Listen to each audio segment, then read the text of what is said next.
Hello, and welcome to my birthday party on water, consciousness, and the age of Aquarius. Thank you guys for being here.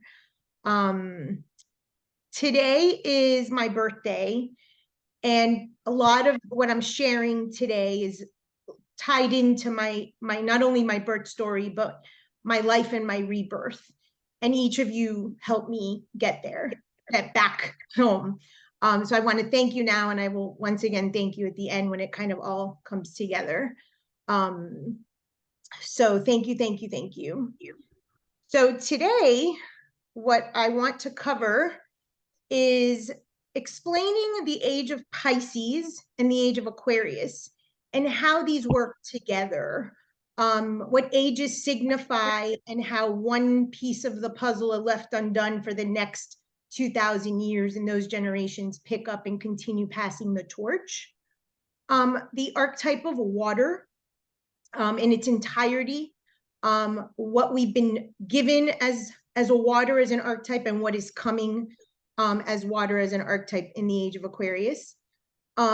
Describing consciousness and the different types of consciousness. And for those of you who watch my stuff, I consistently talk about low-level consciousness and animal consciousness. I'm going to go a little deeper into that today and give you a little homework assignment if you'd like.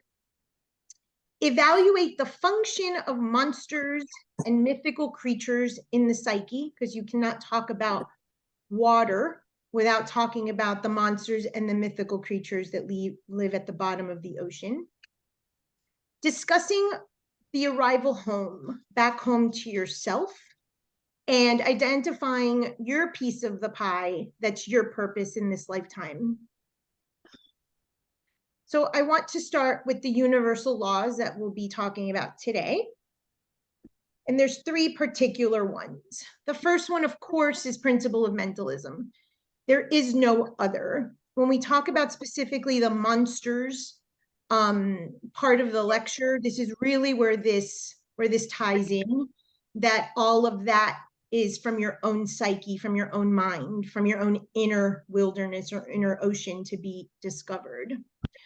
The law of polarity, we'll talk about duality, and the law of correspondence, that everything outside is a reflection of inside. There's someone's mic isn't muted. If you can do that, I'd appreciate it. So I want to start with the hero archetype of the age of Pisces. So first, let's talk about ages. In astrology, ages are about 2,000, 2,060 years.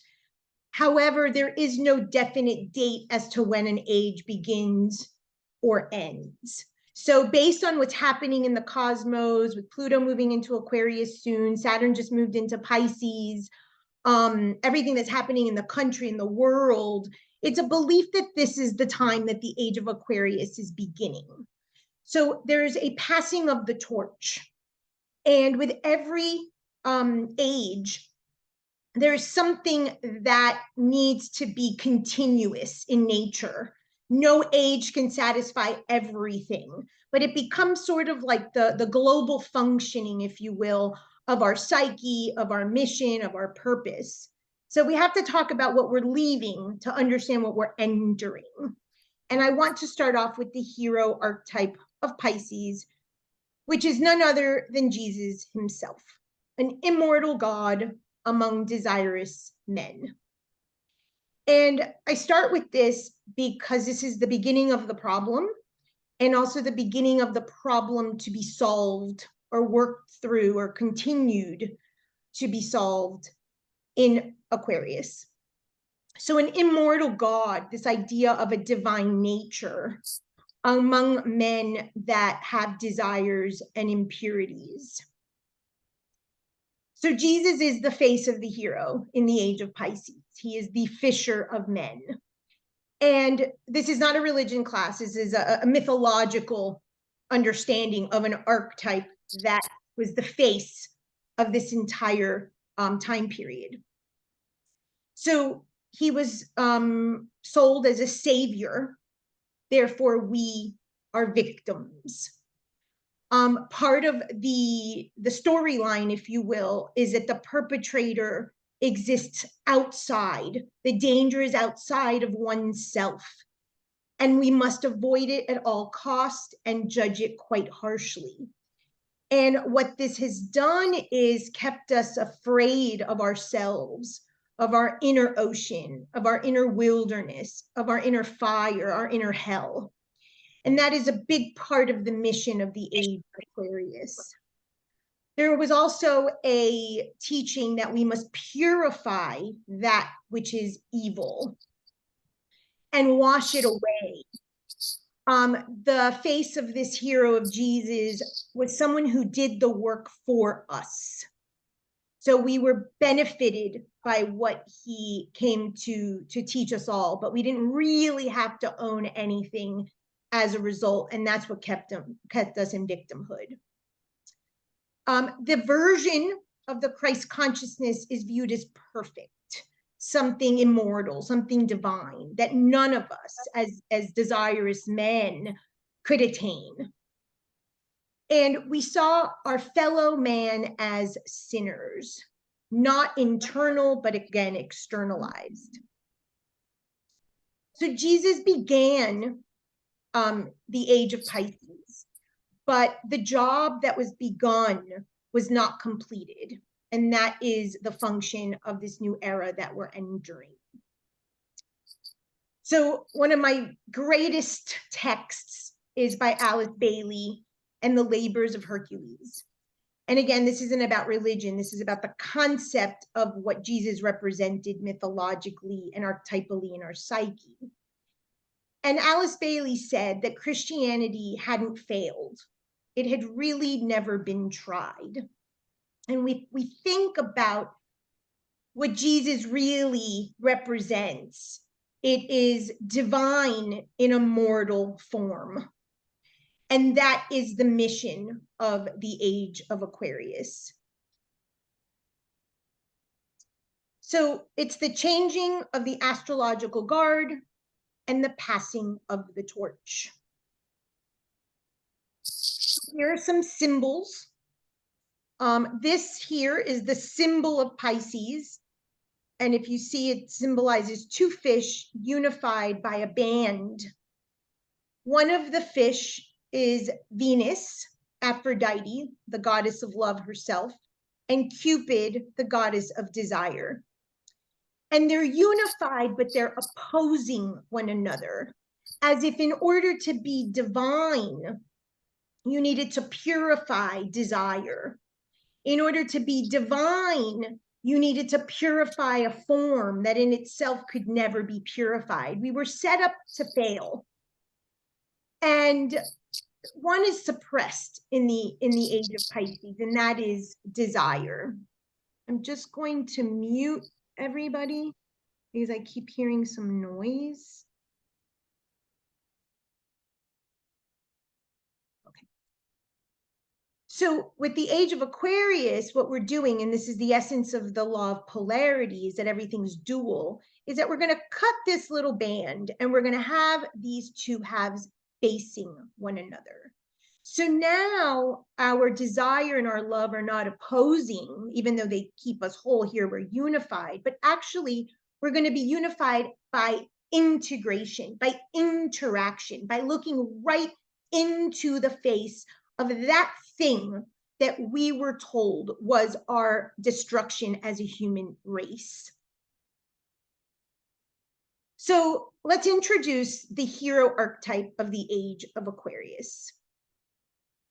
A desirous man among immortal gods. This is Ganymede.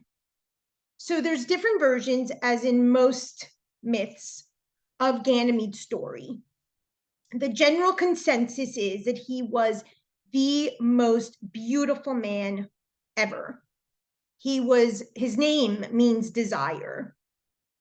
And Zeus, who loved beauty and would come down and frolic with all things human and animal in the earthly realm, fell in love with Ganymede.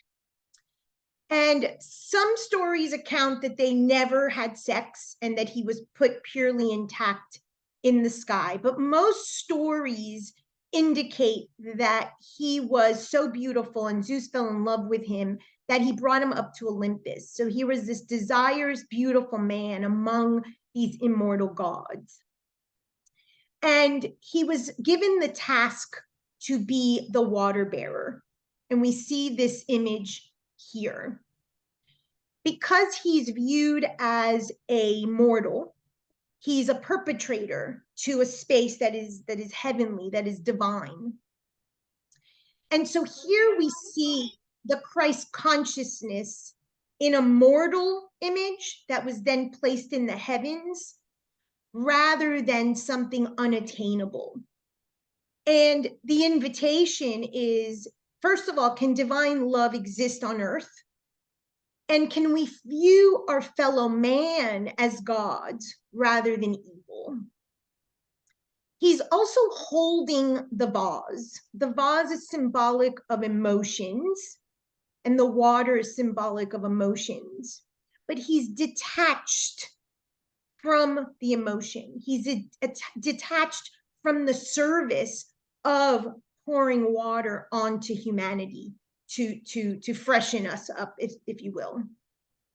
I want to take a moment, because in a minute I'm going to share a Bible verse. Aquarius, although it represents the water bearer, is actually an air sign. And so we're going to see that interplay between water and air. One is considered low consciousness, water, and one is considered high consciousness, air. So that's the interplay here with this passing of the torch, if you will. So the savior in Aquarius is different, other, scary, not in your image, and some would say a desirous monster. When we see Ganymede and when we read about the myth of Ganymede, sometimes it's Zeus in a pedophile relationship. Sometimes he's viewed as transgendered. Sometimes he is beautiful, pure, and intact, and other times he's just one of Zeus's many lovers. We don't really know. And when we do not know, we get scared. We do not know the other, and we discard them, and we call them a monster. And today we're going to meet a little bit of our own inner monsters, which is the goal of this next age. He also shows us that if we quench our own thirst, become our own savior, that then we can give the quenching thirst to another as well. It's a very different paradigm than the archetype of the hero in Pisces. This is the symbol of Aquarius, and it is duality. Duality flows equally.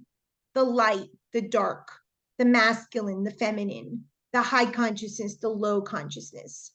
They're not judged. One isn't better than the other. They are both necessary. The word zodiac means a circle of animals. However, the air element in the zodiac with Gemini, Libra, and Aquarius are the only potential we have to raise consciousness among all of the other signs in the zodiac, which represent about 80% of our nature being animalistic. And that's the invitation. The invitation is to bring consciousness, raise consciousness around your animal, desirous, monstrous nature.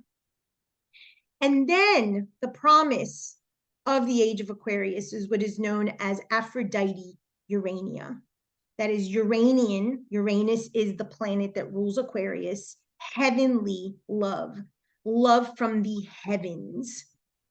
That love is then poured on all of us once we start integrating our own duality, our own polarity, being our own savior, owning our own monstrous, desirous animal nature. So we can see how one set the foundation for the other. And the thematic of water, and we'll talk more about the water archetype, is symbolic in both. but this is a raising of consciousness around the water archetype, which is a lower nature. Any questions so far? So let's start with the archetype of water. Okay, I see a question. Yes, what's your question?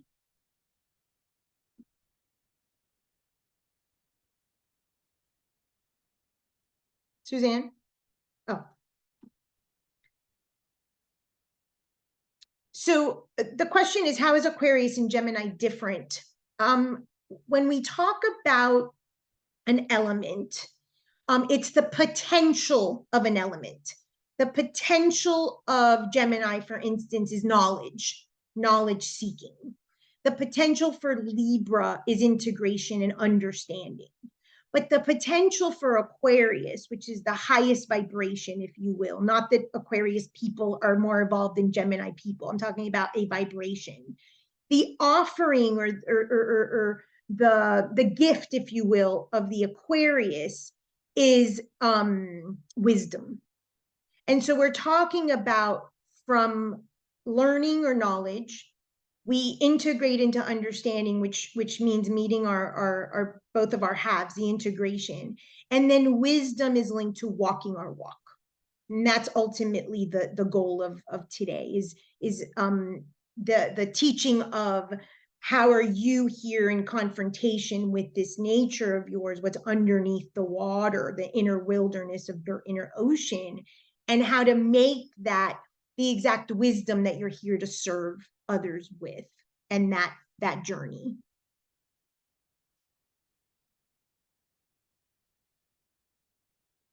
The Gemini begins with the twins that we start as dual. Libra is the scale that we balance our duality.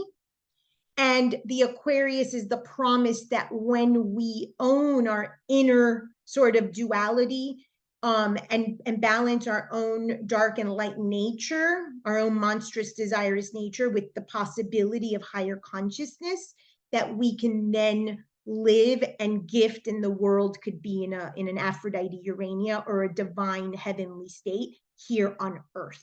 Very different than the Piscean nature. You're welcome. So let's talk about the archetype of water. So there are 4 elements that make up absolutely everything, not only in the physical world, but in our psyche. And water is one of the lower elements. Earth and water represent the feminine, and we are going to talk about the feminine and why we use it as the lower nature. Versus air and fire that are masculine in the higher nature.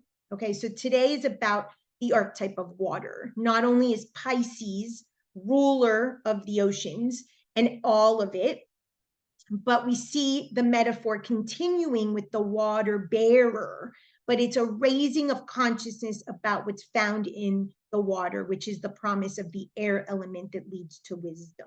So it's the combination of the low nature and the high nature. And so in order to become the Jesus archetype and the Ganymede archetype, that both are immortal and mortal, we must integrate this archetype. So water has been sold to us as a means of purification. So when we talk about baptism, or we talk about even showering and bathing rituals that are very common, the hope is to purify. And it is impossible to purify the form. And the soul is not impure. So we're talking about purifying something that indeed is by nature impure, desirous, and mortal. And so again, we're set up to fail with this attitude. So the invitation is integration, where we accept that which is impure and limit it to the desires that don't self-destruct, and obviously live in a higher consciousness. So the pure part of self, which is the soul, that air, that wisdom, can be the higher mind. So purification is linked to perfection.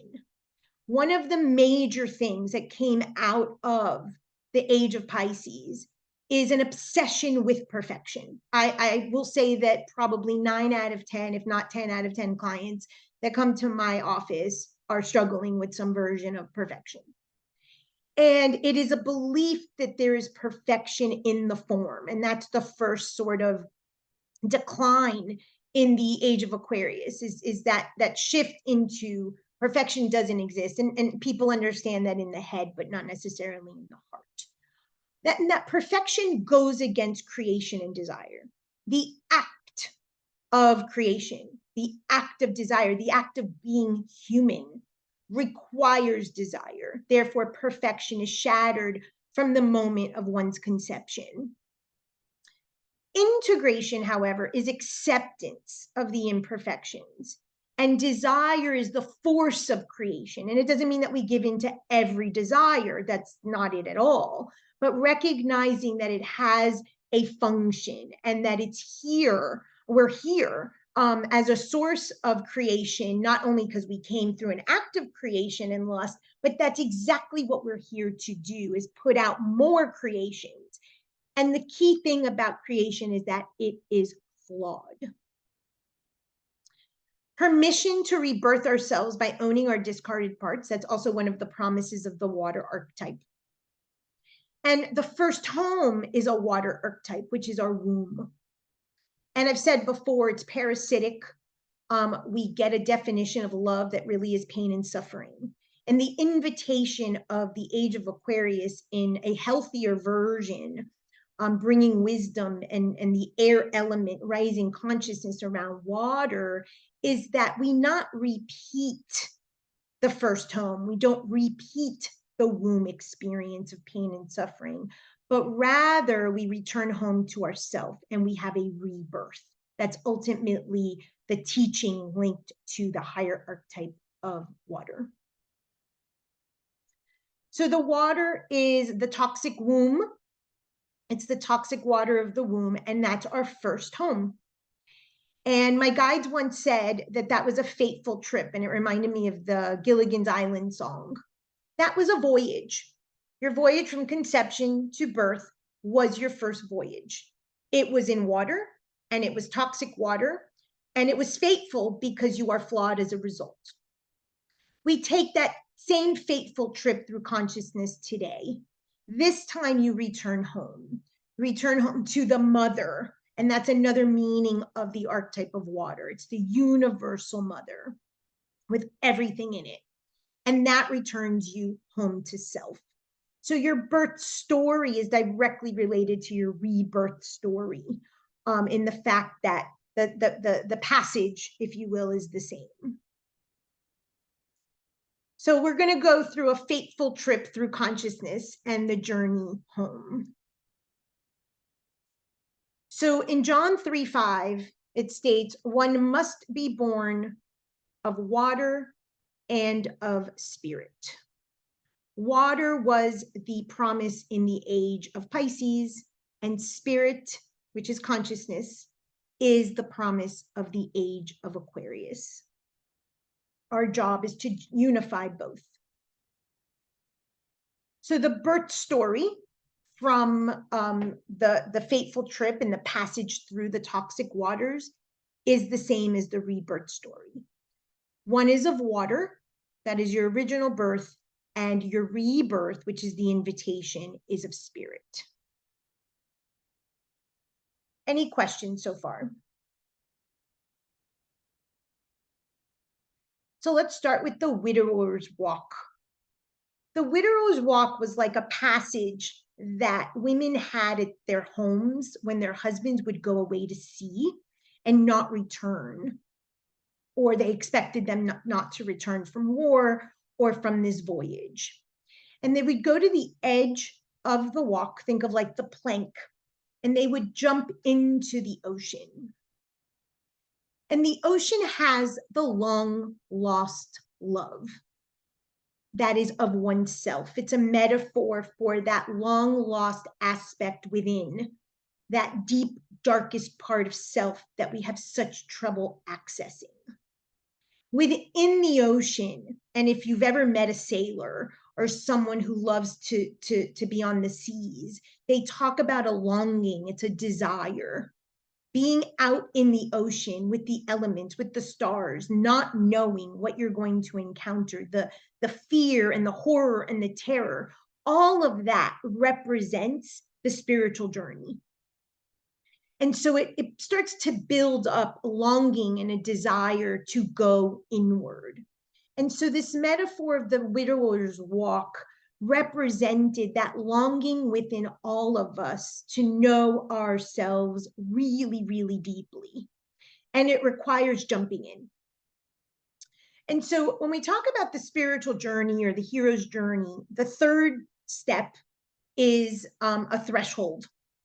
And the invitation is to jump into that extraordinary world, leave your ordinary world, heed the calling, leave what you know, the safety of what you know to be true, the things you see in the mirror, your home, your family. And I don't mean literally leave. I'm talking about going inward and jump and take the jump, take the leap.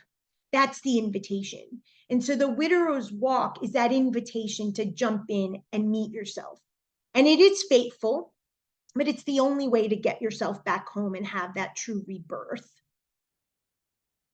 So Joseph Campbell in The Hero with a Thousand Faces said, the hero must cross the ocean to begin the journey. And again, this is a metaphor.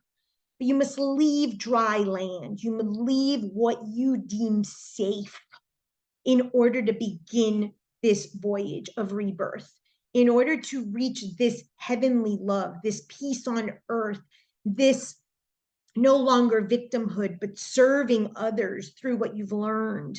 You must cross the ocean. There must be some trespassing of some uncertainty that must exist. And the metaphor is the ocean. So water symbolism. It represents the unconscious, what we do not know about ourselves.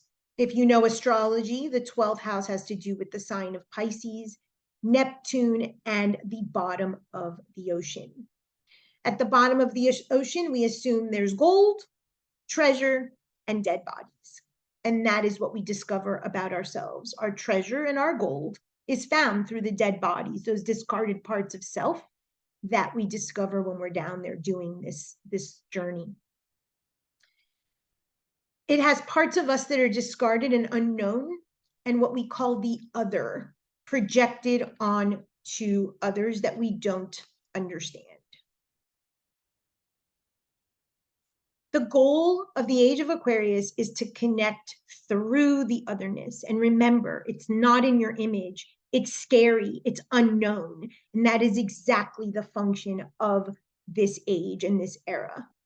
When you discover your other, your discards, then you can connect to the other. And then humanity can in fact be something of a unified whole.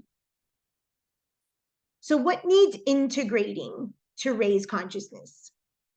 Mermaids, monsters, mythical beasts. And that's what we encounter on our journey. And we're talking about ourselves. We are the mermaids, we are the monsters, and we are the mythical beasts. So water represents a spiritual path, leaving the safety of land and entering uncertainty, the liminal space of nothing that is safe and nothing that is known. So we use this idea of the other when we do not recognize someone in ourselves, when we discard parts of a person or a situation as different, that's exactly the invitation to jump right into that, because that is the monster, that is the mythical creature, that is the spiritual path.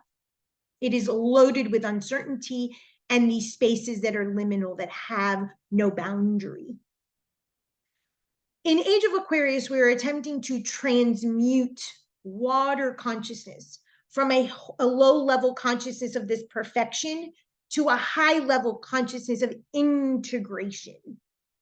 Water represents emotional consciousness. The womb, where we got our emotional nature, is indeed represented by the water, toxic water. So there's something that Jungians say, which hysterical is historical.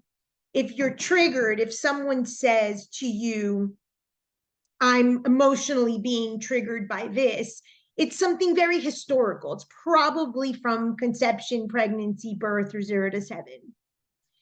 And I like to say that trigger is a trap. Using the word trigger is a trap. There's a lot of conversation about trigger. And when I have clients that come to my practice, oh, that's triggering me. And I'm like, I need to trigger you. If I don't trigger you, we don't get past the threshold. We don't jump into the discovery. We never meet the unknown parts. And so this idea of not triggering is actually the antithesis of a spiritual path, the opposite. And so slowly, which I'm not always the most tactful at, but slowly and sort of going in deeper and deeper, so that we can go back to the history, to the historical context of where we got the hysterics and the emotions that I like to say are manipulative, is important. So by saying I'm triggered, it's actually a trap. It's a trap to stay safe. It's a trap to not jump in. It's a trap to just remain in the Piscean victimhood consciousness. So the invitation again is not to not pay attention to your triggers. And this isn't by any means that triggering isn't difficult or real, but is to slowly move into exactly that makes you hysterical, exactly that triggers you, because that's where the other lies, the other in your story, in your world, and the other within, which is the goal. The water archetype also represents what is untamable about ourselves, the unknowable in ourselves. There is no way, there's absolutely no way to know what is in the depths of the subconscious without an other, someone projecting, holding up a mirror to that.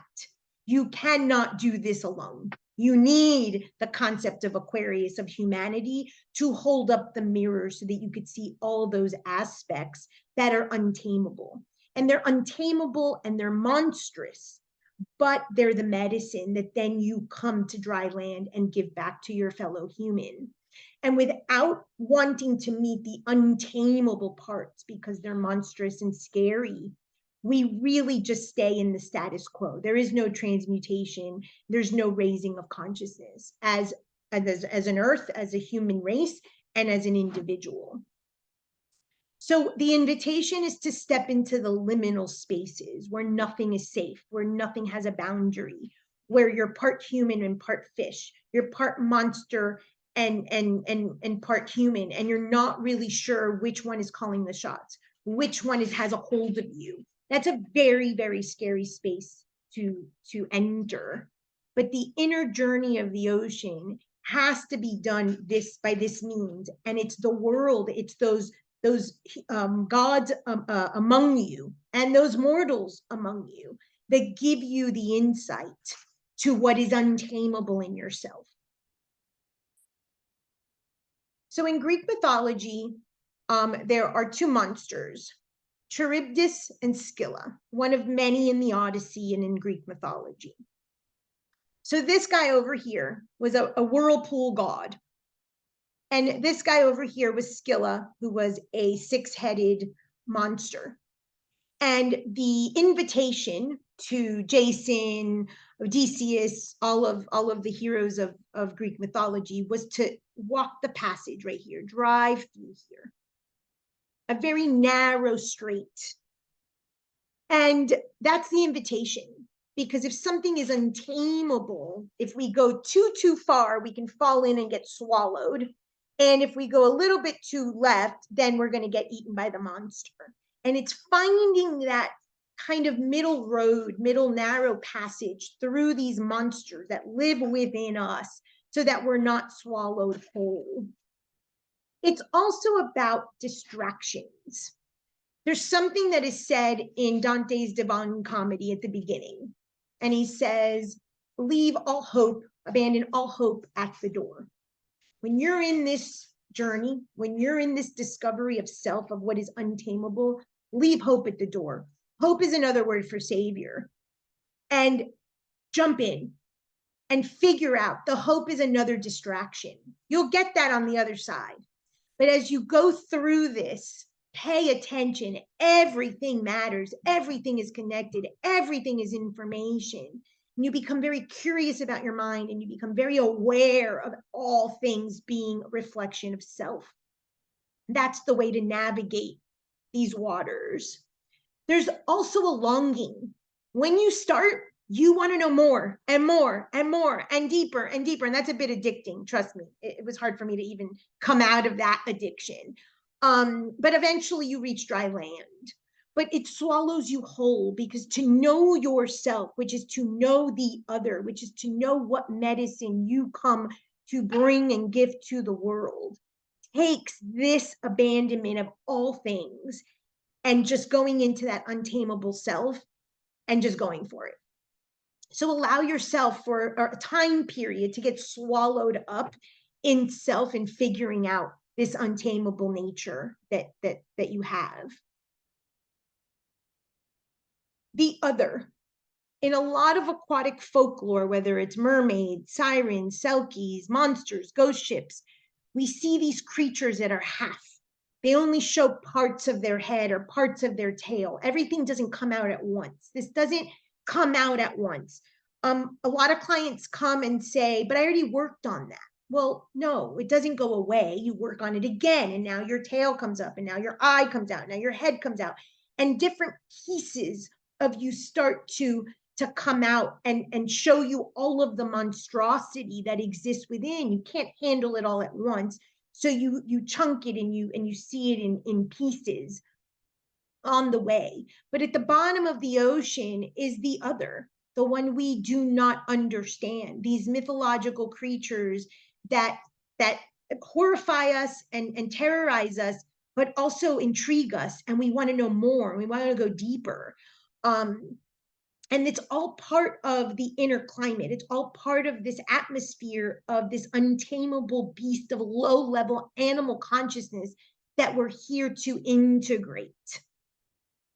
So what sweet mystery about this sea, whose gently awful stirring seem to speak of some hidden soul beneath?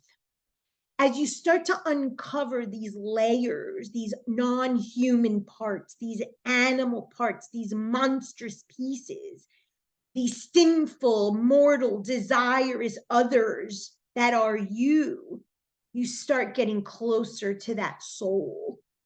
And that is what emerges in a rebirth. The soul leads the show, not the body. Very different from your original birth. In ancestry, a big thing that's happening in the Age of Aquarius is there's a lot of language about ancestry, family constellations, transgenerational trauma, and this is not accidental. It is passing of the torch. It is the invitation to pick up all the discards, those that were considered other in our own family lineage. Pisces, Neptune, the 12th house in astrology, the ocean, the bottom of the ocean, holds a lot of the discards. A big part of the family lineage are those that had mental illness. They were discarded. They were put into institutions. They brought dishonor because they were mentally ill. And so now we're starting to see how mental health is at the forefront of all of this. And one of the reasons that I say that the trigger is a trap is that in order to work through the mental illness, it is indeed allowing us to get triggered by the others so that we can no longer discard those parts of ourselves, but rather integrate them. You're into astrology where you have Neptune in your chart, any Pisces placement or the cusp of Pisces, there is a theme of discard of others in the ancestral lineage linked to mental health. And that's where you would begin that journey, if you will. So it's time to bring out from the bottom of the ocean anything discarded, family, people in society, and most importantly, our own parts. So monsters. Monsters are a big part of ocean folklore and the other. And the word monster actually means monstrare, to demonstrate. And it means moner, to warn. I'm going to demonstrate to you and warn to you that I have this animal nature, this monster. And are you capable of loving me? Are you capable of integrating this part of self? And the question is for you to you. Forget the other. It's about you to yourself. Can you demonstrate fully to yourself what monster lurks within? Are you willing and courageous enough to answer that call? So what we're afraid of is actually what we all want. What is exactly giving us the terror and the horror externally is what exists within. We are already that. And it's what we want, but we're so terrified of demonstrating this to others and, of course, to ourselves as well. To show what we are made of, but we are afraid to know this nature, so we project to others as monsters.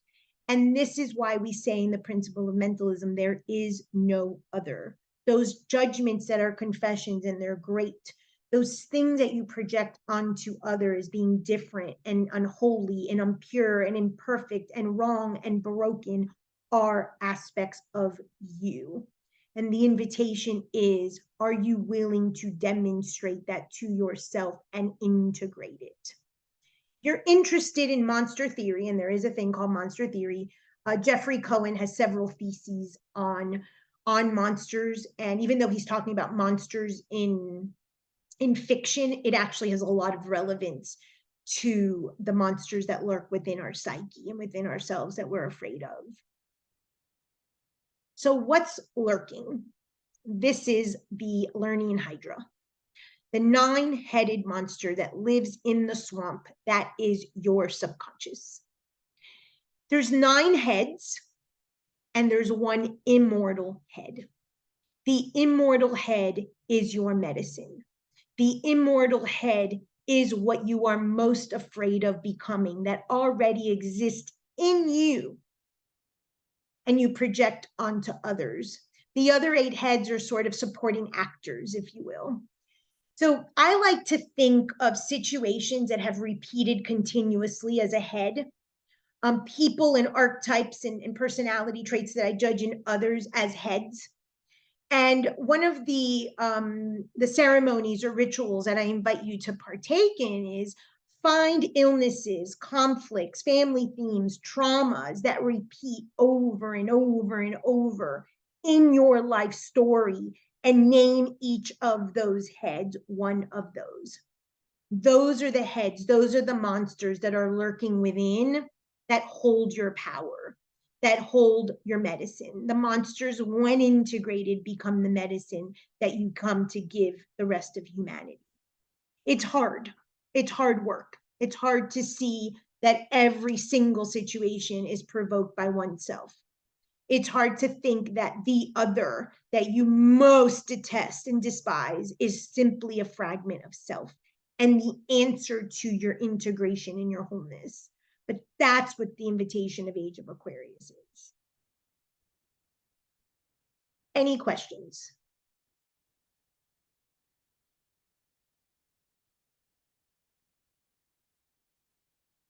The Neptune and Pisces. So Pisces is the sign. The planetary ruler of Pisces is Neptune, and it rules the 12th house. So those 3 things have a symbolism of the ocean. So it's the gold, it's the dead bodies, it's the bottom subconscious, it's all the monsters that lurk within. It is the hardest, least accessible parts of oneself. It is in your ancestral system, those people that were discarded, typically linked to mental health, because Neptune, like all things that are dual in nature, has a light aspect, which would be spirituality. But on the other side, the dark part is mental illness. There's a very fine line when you enter these dimensions of self that you get stuck in there. You get stuck in that lost realm, that liminal space, and you don't know how to get out, right? That's why you seek a teacher, which is something I'm going to talk about a little later. But that's the meaning of the ocean archetype, of the water archetype, of the subconscious, of the womb. It's all about these liminal unknown spaces that without another, you don't have access to, all of the discarded parts. And it becomes the medicine, which is the gold and the treasure that we hope to find at the end of the journey, so to speak. So let's talk about raising consciousness. So we hear a lot, awakening. What are we awakening to? So the idea of consciousness is the state of being awake and aware of your surroundings. And so this is the first trick, if you will. We think that it's something external. Consciousness and awakening has nothing to do with the external, it has to do with the internal, but using the external as the gauge, as the mirror, as the monitor that brings us further and further and further in to know the deepest, darkest, lurking, monstrous parts of self. So there is an external version of it, but it's simply to just take us deeper.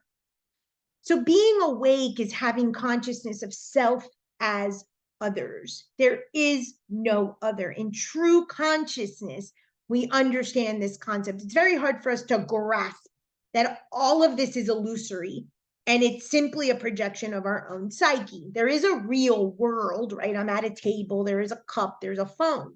But the inner exploration, the inner consciousness, which is what I'm trying to do, that circle of wheel of animals that is the zodiac, and bringing air and consciousness and transmutation to it, is simply done internally. That's why this idea of I have to leave my family, I have to leave my job, I have to leave my spouse, I have to leave is nonsense. The metaphor of the ocean journey can be done at your couch. Some people choose to leave, and so be it. But this is such an inward space that anything that surrounds you as another is invitation to go deeper in. It cancels out the criminal, but rather ownership that we are limited and impurity exists within us and the monster is within. We love to find a criminal, whether it's in the mental institution, the prison, the banks, the president, it does not matter. That other, that criminal, when real consciousness raising occurs, becomes all of the discarded parts, all of the monster hydra heads within. And so even though you might have your externalization and beliefs to those people, you don't miss an opportunity to know that that is some deeper work for you, and you go deeper and deeper and deeper into the layers of the subconscious and of the ocean. So now you're both Jesus and Ganymede. This is the integration of the poles. This is the flip of the Pisces, and rather looking at oneself, the two air signs or squigglies in the sign of Aquarius that are equal. The divine and the monstrous, that impure Ganymede among the immortals, and the God divine-like soul in you among mortals become one, become whole. And so now we own and integrate desire and divinity. They're no longer pulling us apart as if it belongs and projected on to another. That is the invitation of awakening. Nothing else. Nothing else. And we're going to listen to the Age of Aquarius song, and I'll point out some comical statements in there that is on our way to becoming truly awakened to our inner consciousness, because that's what this is about. So states of consciousness, extremely important. And so this image, if you will, kind of, the ocean separates what's below, and then on top is this tiny bit of a boat that's the higher consciousness. This is what's untamable. This is why the zodiac is called a circle of animals, because This is what needs taming. This is what needs integrating. This is what needs accepting. And so the work isn't about others. The work isn't about the external. That's only a small part of it. It's this larger piece that lurks within, in your psyche, in your dreams, in everything of your earthly lived experience. Every part of your story means something. Nothing is haphazard in your story, and it leads you to understanding this animal nature. So low consciousness is accepting what is, that we are animals, that we are desirous, that we are Ganymede, that we are the flawed form. And the higher consciousness is what we do with it. It's the choice. So first, and it's not enough, but first is the knowledge. First is the understanding. First is the awareness that there is a darker part. That is a lot of resistance in this work, that there isn't even a darkness within. I only live in the light. I'm only here to serve. That naivete keeps us from moving into the age of Aquarius and satisfying as a humanity what we're here to do and become. So it's not a denial of, and one of the words of Pisces is denial. One of the words of Pisces is innocence. One of the words of Pisces is delusion, go figure, right? So when I get the metaphor of the snow globe, the shattering of the snow globe, it's exactly this. It's exactly the belief in self that you are good, light, here to serve, that the other is the problem and you have something to offer, that there is a savior that you come to save. So it's the first snow globe to be shattered. That's the first layer, the first veil of delusion. That's why I say go to your chart and find your Neptune or your Pisces placements, because that's going to be the first thing you have to encounter. That yes, there is a divinity within, but there is an extremely desirous, monstrous nature down here. And if the proportion of the picture is anything, let it show you how much is animal and monstrous in oneself. So after accepting this, after understanding it exists, what will you do with that? That is choice. That only comes when victimhood is eradicated. That only comes when you jump in and remove these distractions and go, it's all about me. It's all me. This is all medicine for me. I'm it. I'm it. I'm it. And get into that paradigm that everything is a mirror showing me where to go deeper and deeper and deeper to get more integrated. And then when we come out, we can choose. We actually have free will to choose a higher state of consciousness if we decide to. Not everyone's going to do that, but that's the invitation. So low consciousness is associated with the earthly world, with these desires that in the age of Pisces were drilled into our head that we do not do. We don't do pride in this family. We don't do lazy in this family. We don't do lust and envy in this family. We don't do that in this family. And yes, you do that and more in this family. And so that invitation to remove the veils, that you are any different than any other, doing that you which you do not do, is the beginning. Then the choice comes later. But we're struggling as a society to even own the low consciousness. How are we ever going to get to a point of choosing something better, choosing something different, if we can't even own those parts? And so choice comes later, but choice of what you're going to do now that you've discovered your desirous, monstrous self, that is the salve that you can perhaps offer to the world as medicine, only when it becomes medicine for your own integration. So there are 4 levels of consciousness that are written in many spiritual traditions. The Upanishad uses Jagrat, Swapna, Sushupti, and Turiya. And here I align that with the lowest elements of Earth as the lowest, highest density. And this is at a density level. So of course we're talking about water. This is another metaphor, which is rock, water, wine, blood, to align with these 4 states of consciousness. So the lowest consciousness is the negation of your desires, of any of those hydra heads, of any of the sins, of any of the vices. The minute that there is, I am never that, I can never be that, I would never be that, in my family, we don't do that, you are at the lowest level of consciousness. Do not question, you are in negation of a desire. Perfection lives here, and judgments live here, onto the other.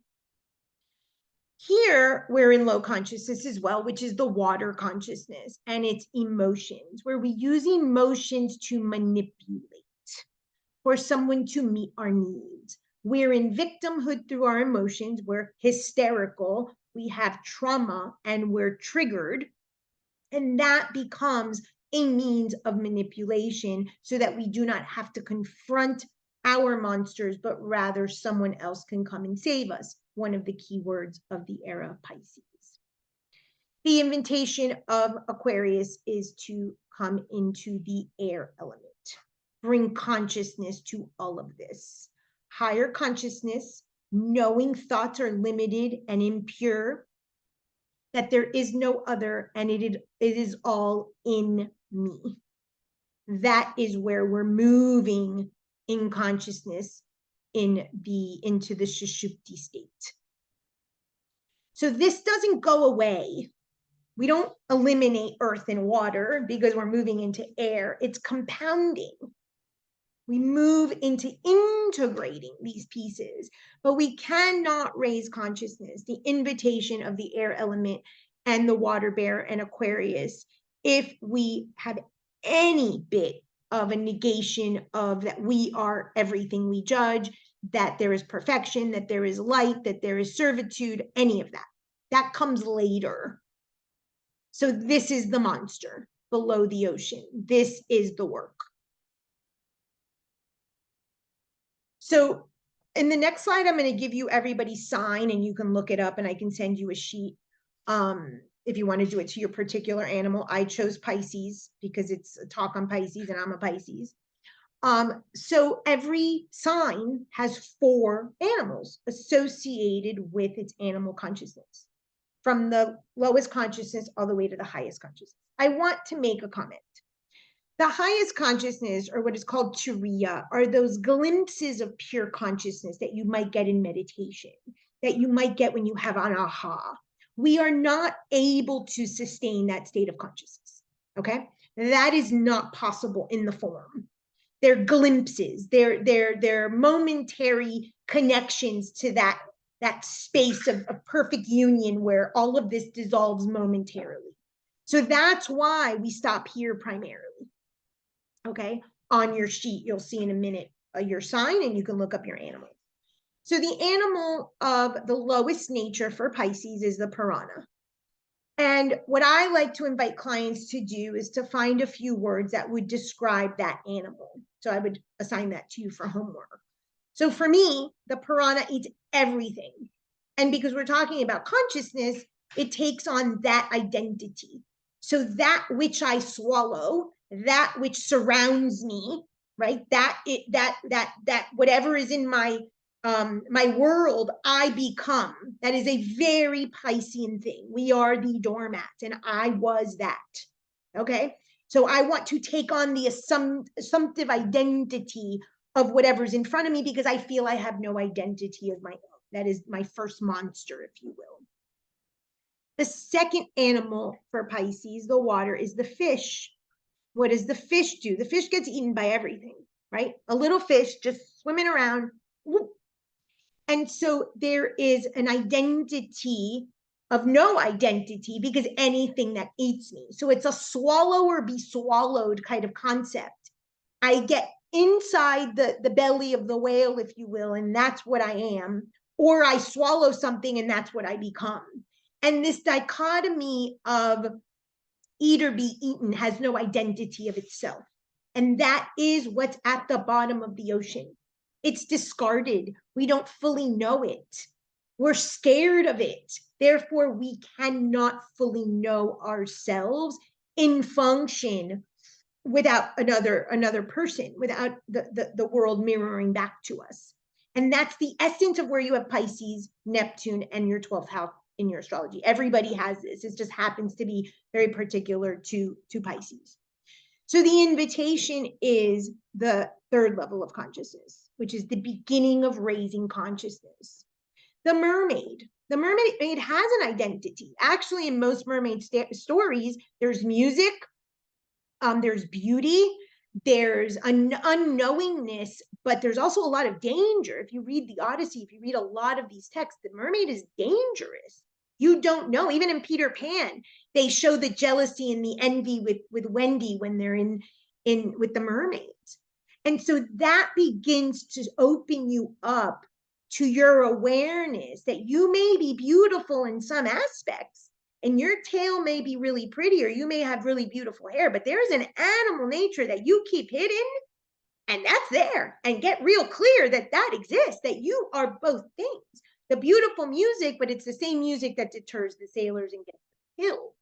And so now we start to raise consciousness about who we really are. And then the fourth level for Pisces is the fisherman. And the fishermen, my wording, they manage the weather, they manage what comes, right? There are days that you could go out to sea and other days you don't. Things you're weary of and things that you stay home for. That kind of balance of sometimes I go out and sometimes I don't. The weather dictates. There's something beyond that I'm not in control of, that I have to kind of be in union with in order to live this life. So on the next slide, I'm going to share, you look for your sign here, and these are the 4 for yours. And so one of the invitations is find your animals, put a word or two or a phrase or two to what you think that animal has to do with. And that's the beginning of starting to realize, if you're the rat, what does that mean? Is that a vermin? Is that disgusting? Are you disgusted by your animal nature? If you're a crocodile, that's a reptilian brain. You're just trying survival. Is all your life about survival? And start putting some words. Now, everybody has all 12. Okay, so it doesn't matter what sign you use. But then if you're into astrology and such, you can bring it to your chart and start mapping it out that way.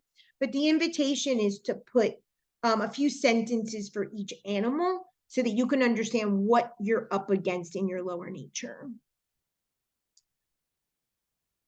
Okay, on this sheet, everyone's an animal, with the exception of Aquarius, and I'll talk about that in a minute. Okay, that was it. So the reason that Aquarius, as you see, is the only one that's not an animal is because that's the goal of the Age of Aquarius, is to become men and women that are self-aware. Not even transmuted consciousness. Let's not even hope for that yet. I don't think I'm going to be alive to see that as Francis in this body, but that's the goal of the age. So we have to understand that we are asleep. This idea that, yes, maybe you can see maybe you could see that someone is projecting something, you're projecting something onto someone, maybe 10% of the time, 1% of the time, even 20% of the time, but you're still layered in victimhood. You start here. This is where we're starting. This is the torch that we are given as a humanity. We are asleep. And so the waking state is just to recognize that there might be some monstrous activity in our psyche, that we're not all light and serving and all great. Maybe. When we become self-aware, now we're in this union. Now we're in the law of correspondence. Now we're in the law of polarity. We see that light has shadow, shadow has light, and that they work equally, like the Aquarius water waves or air waves, in unison, not to destroy. Desire doesn't destroy our divinity. Divinity isn't more important than our desire. They're integrated. So if you haven't written down your 4, take a moment. So just find your sign, and then these are your 4. And again, there's no wrong answer, right? No one can tell you what you think. It is your words, your statements, so that you could start to introduce this monster that lives within. And these are the two most important. The rock and the water are the most important. Any questions?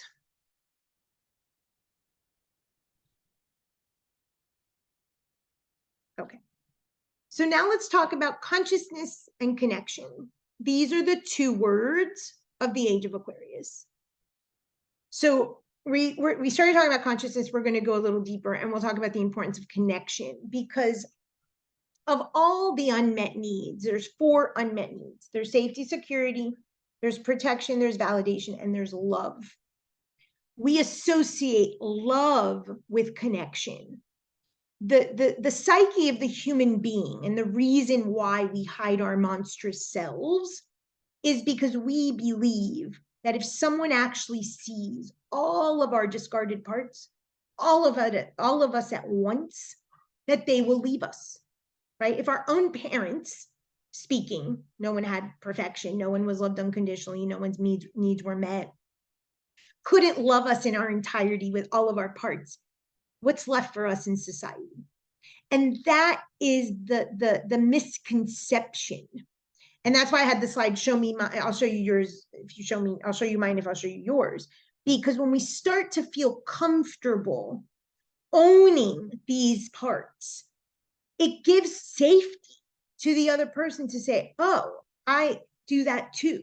I have that, but in this way. And now we start having a real honest dialogue and shadow and our monstrous nature and our deepest, darkest secrets become part of our reality. And we no longer have to check out through illness, through trauma, through a divorce, through a bankruptcy, through all the ways that we are now trying to skirt the issue. It becomes healthfully discussed that we're struggling with this desire, with this demon, with this monstrous head of ours within the safety and the confines of humanity and the earth and the world in which we live. So the fear of losing connection is what causes all of this. Connection has nothing to do with living in a commune. Connection has absolutely nothing to do with who you have sex with. Connection is a feeling that when you show your monster, that people just don't go scurrying because they're afraid, because now you have become the other. But rather they say, nice to meet you. I have that too. That is safety. That is love. That is the promise of the Age of Aquarius with the Aphrodite Urania. And you use this for all, you can use the other planets, absolutely. Yeah. So if you're looking at the signs, Aries, for instance, wolf in sheep's clothing, you can go to Aries and your cusp of Aries and Mars and do that work. Absolutely. You don't even have to do all 12. You're going to have plenty of work, Monique, with just your Gemini. So if you want to be ambitious, go right ahead. But really, there is enough with just the first 2 low levels of consciousness. That'll give you, material for years. So the Age of Aquarius, this is the promise, is the raising of consciousness and the connection that we are longing, that we are seeking, but through the inner work, through the inner savior, through our monstrous nature, not externalize. So I'm going to stop the recording because YouTube will kick me off with the music. I want you to listen to the words to this song. Okay. Most people know the song Age of Aquarius, but I want you to really pay attention to the words. They're written at the bottom. And I want you to tell me what stands out for you. So give me what stood out in those lyrics. Did anything stand out to anybody that maybe you had heard before, have a different understanding of it, first time you heard it? Let the sun shine in. Okay. That's the first thing I heard too. And it's because it's Aquarius. And Aquarius is like, let the sun shine in because I'm on the other side and you can't see me. That's great. Anything else stand up? I'm going to talk about the sun shining in with my conch shell towards the end. So I have that as a note to address. And we'll talk about more about that. Any other? And liberation, of course, liberation. Yeah. We all want liberation. Yeah. And so that is the key. This idea of, and that's going to be my next slide, but we've got falsehoods or derisions. And we think in this era, right, of false news and everybody else is the villain and the other, that the falsehood is from elsewhere, that it's from the external. And the falsehood begins and ends with ourselves. If we do not remove these veils, if we do not shatter these snow globes of delusions, we are in falsehood. We are the false prophets. And the world where we're promised as a result of this work just falters. And so that's where this begins. I, of course, because of my whole sticky note spirituality obsession, here, mystic crystal revelation, you know, like if we're going to be revealed through our crystals and our sticky note nonsense, that is part of the path. I joke about that, but I understand that to get to this level, you need to sort of traverse those false teachings and those beliefs and those tools before you jump head in, right? And I get that, but it's part of it. It's why so many people are into astrology, why the new religion is astrology, and everything that comes with it. My favorite statement is, and the mind's true liberation. And I'll skip and then I'll go back to that one. The liberation is from the mind, from inner freedom. When we realize that we as ourselves, desirous and divine, provide a service only with that authentic nature, with that authentic self of self. I'll show you my monster if you show me yours. Your monster just looks just the same as mine. Mine's called Jafar. I don't know what you call yours, but I have a very clear visual of what mine looks like, you know, and have that kind of party rather than light worker parties and you know, all this idea of light shining in without the darkness. This is also an offering of service in a detached manner. Spreading your elixir, giving your salve, or giving your nectar from the gods, from your divine, to those that walk alongside of you, but not being attached to the results. So this is the glyph of Uranus. Uranus is the planet, like Neptune is the planet of Pisces. Uranus is the planet of Aquarius, and it represents liberation, what we call in Hinduism moksha. It represents moksha as if you're liberated from the body upon death. But the promise of the Age of Aquarius is liberation from your mind, that there is another, that anyone is harming you, that any falseness comes from anyone other than yourself. And when you get to that level of clarity, service is service without the detachment, without the attachment to the result. Because it's no longer about your validation and I saved someone and I helped someone and I served someone. It is like, here, I'm nudging you, I'm giving you this. This is what I learned. Good luck to you, and you keep walking. So the water bearer, again, Ganymede, in the heavens corresponds to that planet I showed you, Uranus. It is the planet of detachment and rebellion and chaos. But from the myth, what is birthed from that heavenly chaos, from that detachment, is love. That is the promise of the Age of Aquarius. The Aphrodite, which means love, Urania, from Uranus. It is a divine love on the heavens, which is what Ganymede is doing. I'm just putting water out to you. And again, it goes to that, I can give you the water, but you have to choose to drink. It's what your choices lead you to. You are responsible for your emotions. You are responsible and take ownership for your past choices, even if you don't know what they are, that led you to this current existence and monstrous, desirous nature. Owning it, and then say to someone, I can give you a glass of water, but only based on what I've learned to drink about myself, my own falseness. So here we're promised no savior. You are the savior for yourself. So it's each one for themselves. That's the community. I have it in me. I have the dark, the light, all of it. And then the light can come through. Last year, I was going for an exam, a PET scan for my cancer, and I was having a very hard day. And the gentleman called me the night before to confirm my appointment. He was very upbeat and very sweet, like abnormally kind for somebody who deals with people that are constantly sick. And then when I went the next day, same thing. And I said, what's your secret? And he's like, oh, I meditate daily. And I said, yeah, that's bull. What's your secret? Why are you how do you maintain this level of kindness amongst all of this pain and suffering? And he's like, because I can beat you in the face if I had to. The light only follows the dark. So you want the light to shine in, like the song says, you're required to own your darkness. You are required. The conch shell is such a beautiful symbol. And we'll see that at the end with Vishnu. And it is through the creation, through the crack, that is the desire that the light can come through. That is a promise of the god Vishnu himself. The preserver, the conserver, the balance comes from that light and that dark. So if you want the light to shine through, it indeed requires knowing that you're capable of beating someone's face in, or whatever your version of your monster is.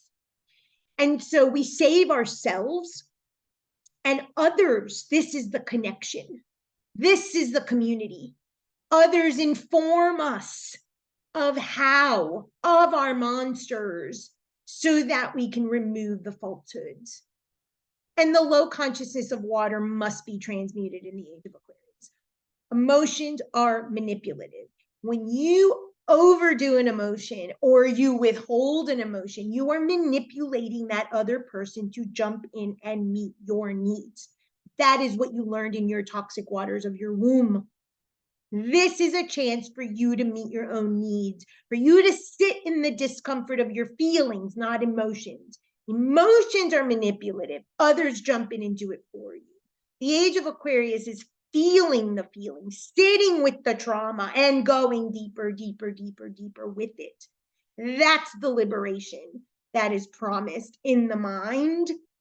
That's the consciousness to transmute. Water at the end of the day is emotional consciousness.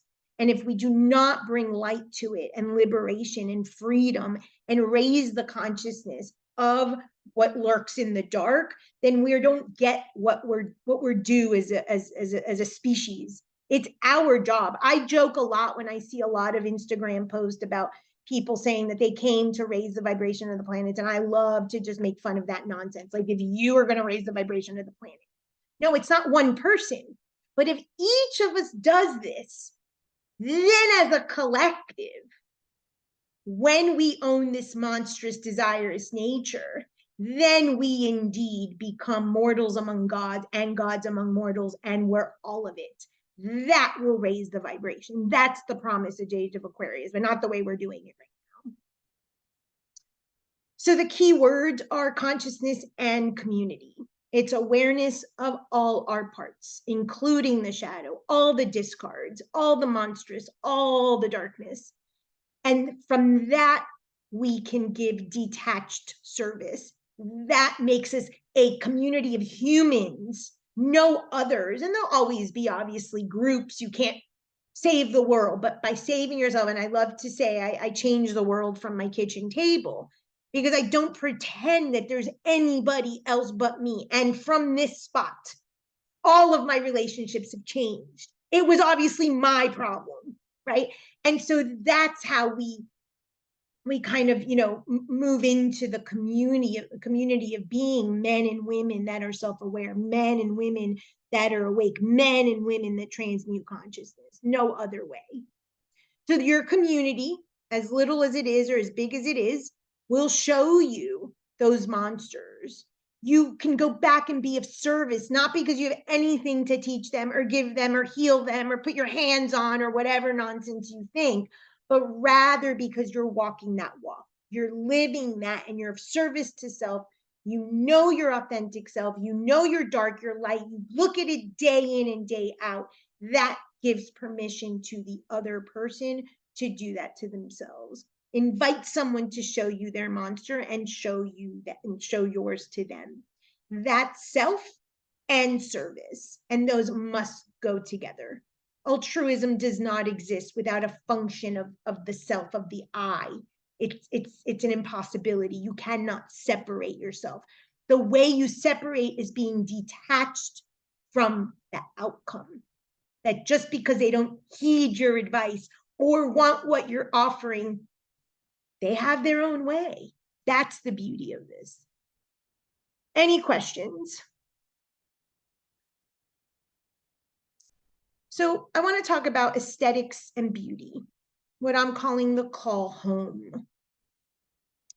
The true mystery of the world is the visible, not the invisible. In the age of Pisces, and again, not a religious lesson, but because we have a Western psyche, this is just ingrained in our collective unconscious. Home is somewhere up there, whatever your version of it is. World, your home is the invisible.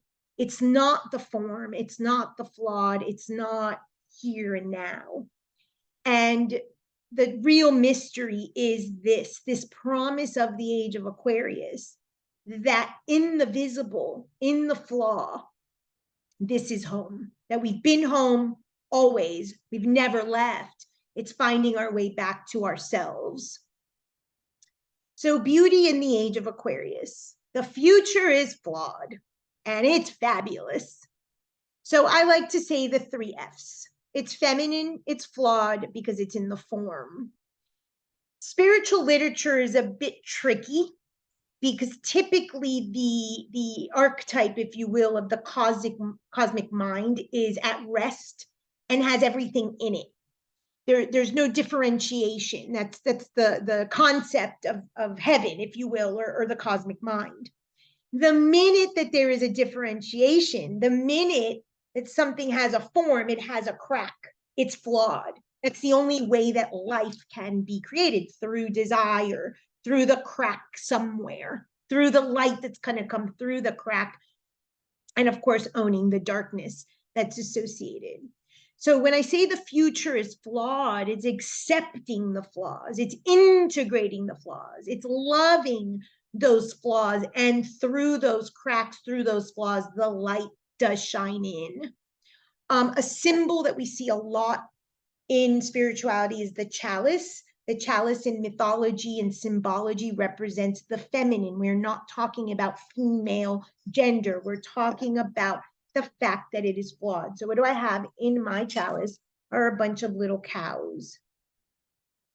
Our animal nature. I don't know if you can see those cute little cows.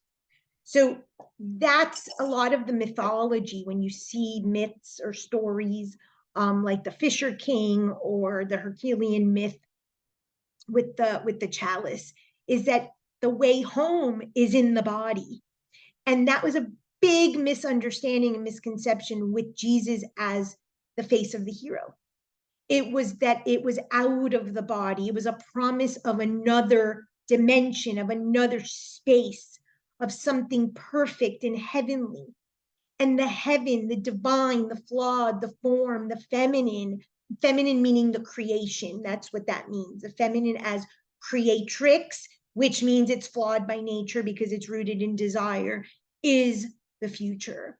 It's the opportunity to bring all of the parts to the visible, especially the discarded parts. There's a concept in Asian art called kintsugi, where the bowl breaks and you put it back together with the gold. That's the image here, that the beauty is in the flaw. That is the goal. That is the promise of this age of Aquarius. The waters, the liminal creatures, all of those symbolisms are about this, is that what is flawed, what is naturally unseen because it's unsavory, horrific, terrorizing, is indeed what we want to demonstrate so that our light can shine in. So your life is indeed an answer. It is a visible answer to what I like to say, the divine, a question the divine asked at the moment of your conception? I have spent my entire life trying to answer that question and being very misguided, being very detoured, being all of it, and finally understanding that this life is the answer to that question from that moment of conception, where time and space stop. And the divine asked a question, and you are the answer, the only one that can answer that particular question. And your life and all the fragments and all the threads and all the pieces and all the stories, you put it in, it comes out, it comes out, it comes out, and the answer is you. And so the real medicine comes from the flaws. If you leave out those discarded parts, then you can't get a full answer. You get a half an answer. You walk someone else's path. You get distracted and detoured. And so the beauty is in you, and specifically your darkest, desirous, flawed hearts. Thank you. Love you. So, home with the Age of Aquarius. The ocean and this very fateful trip within, with ghost ships and monsters and detours and all of it, leads you home and back to yourself through the other, if we use that other. And so the symbol of the conch shell is one very important symbol for balance. And we see this in the Hindu mythology with Vishnu. The longing, those desires that you have, it starts off maybe with a certain job and a certain partner and a certain body and a certain bank account. The longing is a longing within. It has always been internal. It has never been external. And you see this and read this and hear this all the time, right? In spirituality, oh, I had everything and I still wasn't happy. So you don't have to give up those external longings. That's the beauty of this work. The earthly world is the earthly world. We are in a flawed form and have desires and enjoy them and own them. But don't miss out on the inner longing, on finding out what's internal that you really are longing for.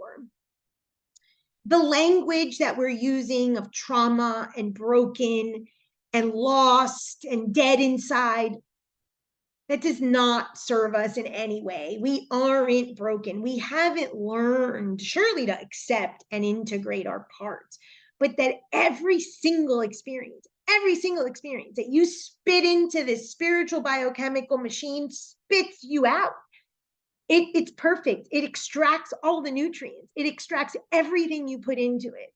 And none of it's discarded. And when we learn to live and think and speak metaphorically and metaphysically and symbolically in the invitation of the Age of Aquarius, with this wisdom from the heavens, from this collective unconscious and raising consciousness, we realize that all of the pieces mean something. Meaning is the name of the game. So the universal mother, the ocean promises us the universal mother, the same thing for all of us always. The answers are there. Keep going. Jump off the widower's walk. Go deeper. Keep going. Navigate it. It will never, ever disappoint. So I want to show you this short film. It means a lot to me, and I'll explain the symbolism in my own life after. But it's called The Water Will Carry Us Home, and she won some awards. There are some sensitive topics that you'll see portrayed. And it's part of the discarded parts. It's part of our history as humanity, and it deserves some airtime. It's absolutely beautiful. So give me a moment. I'm gonna play that for you.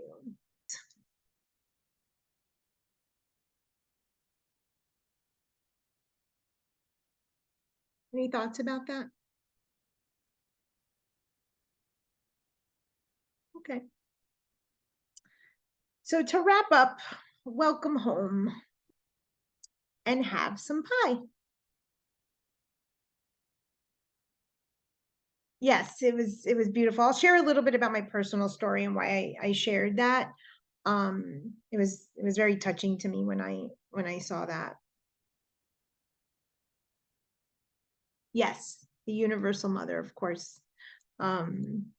It's stellar.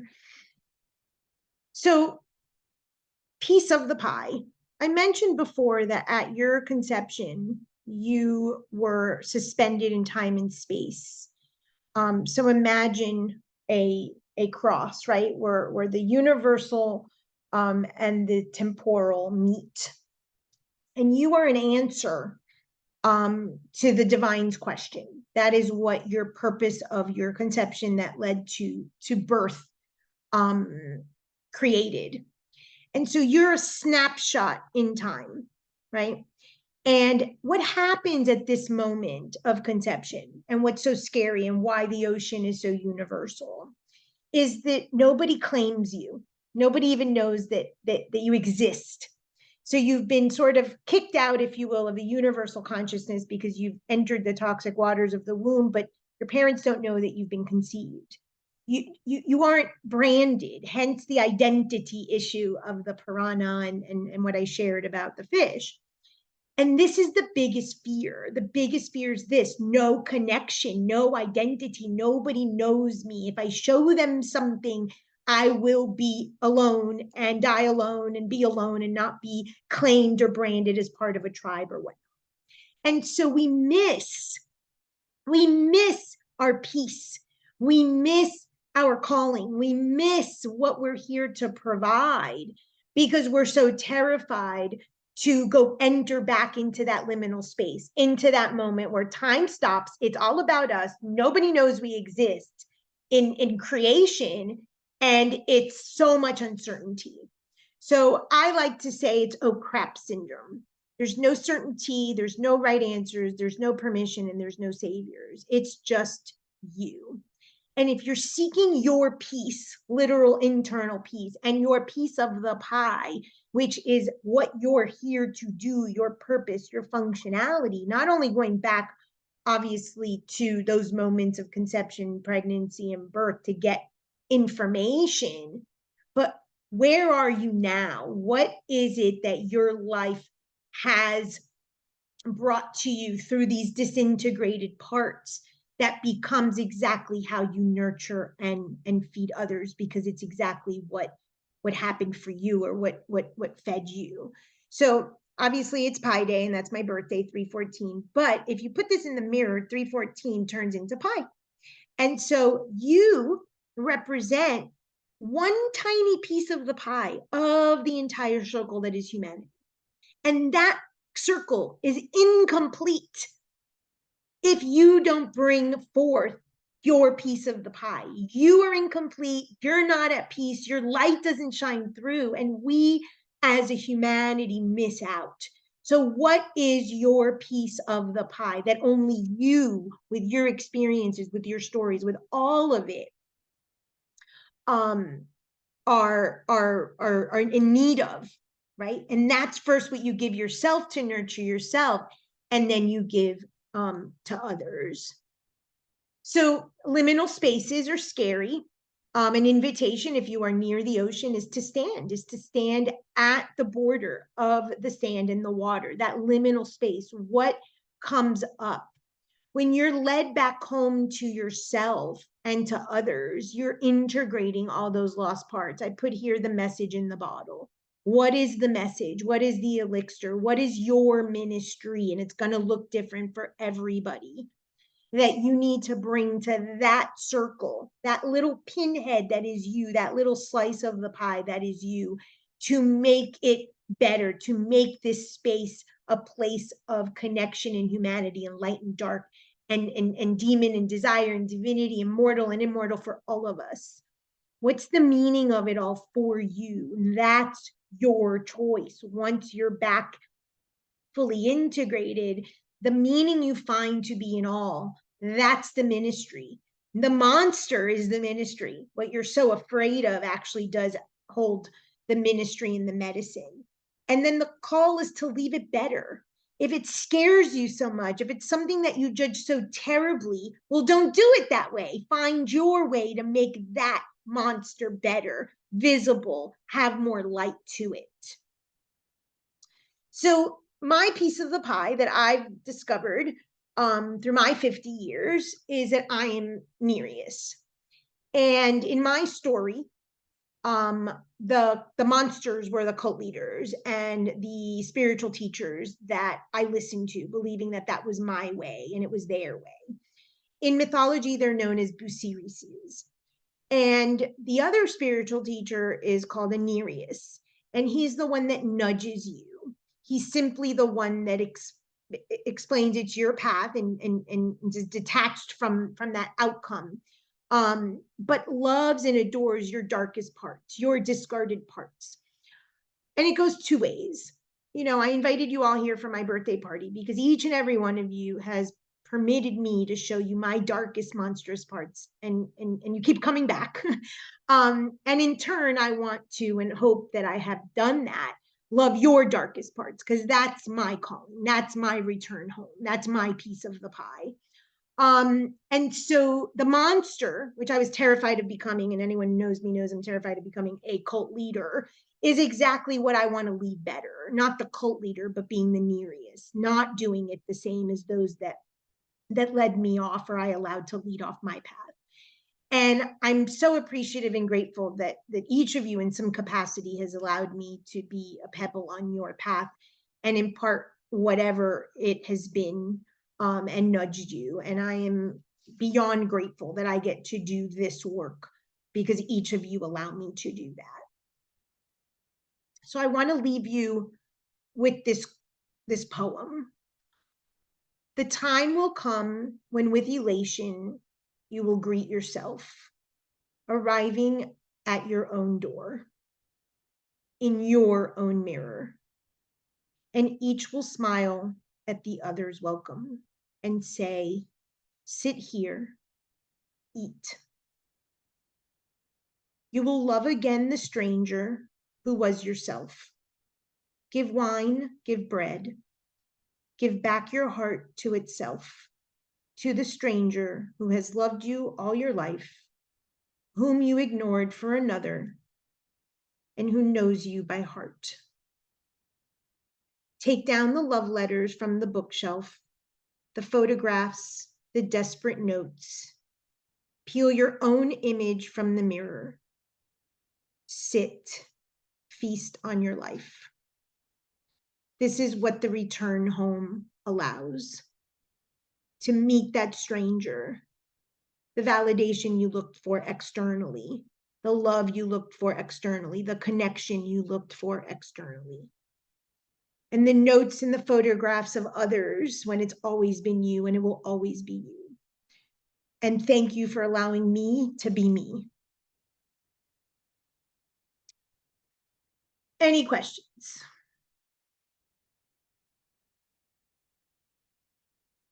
Yes, Francis, I have a question. Yes. First, You have to put your thank screen you. on now. Thank you and happy birthday. And the question I have is, how does Saturn, as the traditional planet of Aquarius, how does it play? Is there any energy that he gives to this dawning of Aquarius? That's a great question. So for those of you who may not know, when we only knew of the original 7 planets, and many traditions still only honor the 7 planets, Saturn was the ruler of Aquarius, not Uranus. And now Saturn, a few days ago, moved into Pisces. So it's exactly those airwaves. It's exactly the unification of the duality. Saturn not only is karma, but Saturn is also the ruler of time, chronos, right? And so it stops. It's the invitation to stop time wherever it is in your chart in Pisces, any Pisces placements, of course, Neptune, anything Pisces in the cusp, and stop and jump in and go deeper and look at it. It's the exact invitation to look at that darker polarity, to look at the duality, to look at the monster. And I think that as a whole, we're going to see maybe some modification with marine life or pollution or things in the water. I think that's going to be a theme at the earthly level. But it's exactly that. It's those two things come together with the original ruler. Really great question. Thank you. Anything else?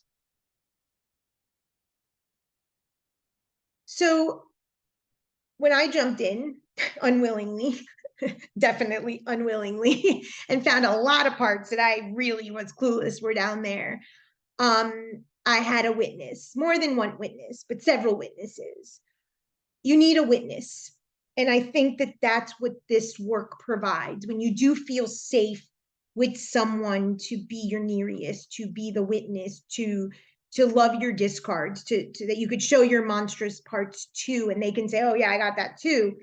That's the witness. No one can go down there with you, right? That this is a solo, lonely space, but there's someone with a conch shell yelling and vibrating through the ocean waves. Keep going, keep going.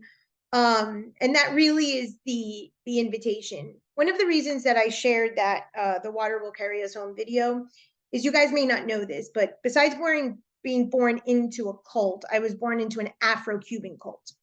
And the beginning of the video, it's a different name, but it's one of the many names used for her. The guide that I'm named after was that guide. She was an African slave. It was an Afro-Cuban cult. She ruled the bottom of the oceans. You couldn't see her face. On the day of my birth, right after my birth, I crossed the ocean. That was like a big thing in the story, that I crossed the ocean to get to the cult leader, to be presented like the Lion King. And I didn't know. I always wondered what those pieces meant, but they meant a lot. And so today on my birthday, this is the theme, because this has been indeed my story. And all the nuances and all the pieces, and from the bottom of the ocean subconscious work that I do, to the placements in my astrology chart, to everything, and to what's coming. And I'm just inviting you not to discard any of it. It's all guidance. It's all information. Get curious about yourself, your story, your life, your issues, your monsters, all of it. It is truly, truly magical how congruent we really are when we start to put it all together. And I'm really grateful. I have to tell you that at my side, I've got Yemaya, who is the guide I was named after. I've got Vishnu with his conch shell. I've got a mermaid. I've got Medusa with her monstrous hair. I've got a mermaid, and I've got Mother Earth with all the water parts that she represents, and the conch shell. I brought out all of the symbols that somewhere played a role and I didn't even know. So get curious, meet your parts. They're beautiful, and they tell the story of you. And then give us all your piece of the pie to feast on. That's what the Age of Aquarius needs. We need you. So thank you, all of you, so much. Any questions, anything else before we go? Frances, Happy birthday, Frances. that Thank is you. so beautiful. Happy birthday. Thank you for being born. Thank you for the gift that you give us. I am so moved to tears by all of this. Everything. I couldn't write fast enough today. Thank you. I love you, So Lori. I hope you there all. is I hope you tape this, because I am going to watch this again and again and did. again and again. Okay. And you saw Love that I got Lori's the one who taught me about the cows. Go cows. Cows in the chalice. Loving our animal nature. And a few of you said to me today, text Go her cows. about thank you for being born and all of that. And I have to tell you that during my cancer recurrence, I had to get to a point where I had to question, is this because I really just do not want to exist and be here? And that's such a key theme in Piscean, verbiage. And the day that I declared absolutely, that's when all the life destroying things became so life affirming. And from there, it just shifted.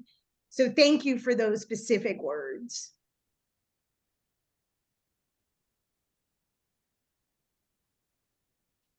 Happy birthday, Frances. Thank you so much. Thank you. Love you guys so much. Thank you. Have a wonderful afternoon. I'm going to post this on YouTube. So if you missed anything or whatnot, or you want to revisit, it'll be there. Thank you. And thank you for helping me make my birthday special. Have a you. beautiful Love day. you. Thank you. Bye-bye.